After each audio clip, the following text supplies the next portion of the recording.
Hey all, I've been running tests, reading reports, and I want to tell you about 3 things that are not working in conversion rate optimization right now.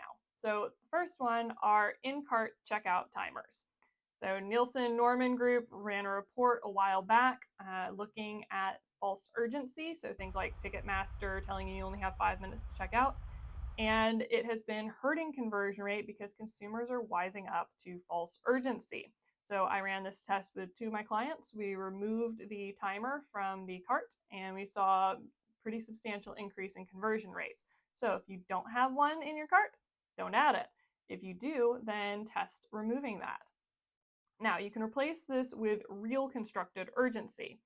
Hear me talk about Amy Porterfield all the time. She is really good at this. So she creates 5 freebies or some odd number for her launch. And then if you sign up by X date, you get all 5. If you sign up by Y date, then you get 4. So something is actually going away and it's something that she has total control over, but it still creates urgency. So try that instead.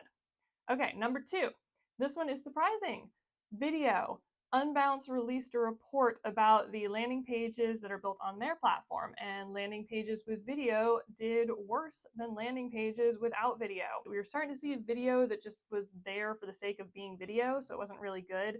Like I looked at one startup's page and they had one of those explainer videos that were super popular for a while, and it was so boring.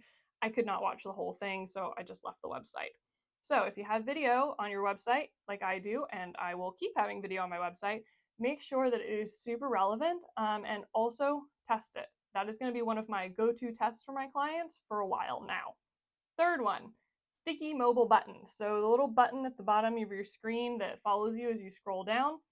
I tested that when it first came out with Google's material design specs. I put it on the website, big increase in conversion rate. But the last 3 times that I have tested it, it has lost. It's done poorly. I think this is because advertisers are now putting ads in the bottom of the screen that stick there. So we're starting to develop banner blindness there. Amazon is still doing it, but what they're doing is they have the regular button that's in line, like with the checkout options, like color, size, whatever.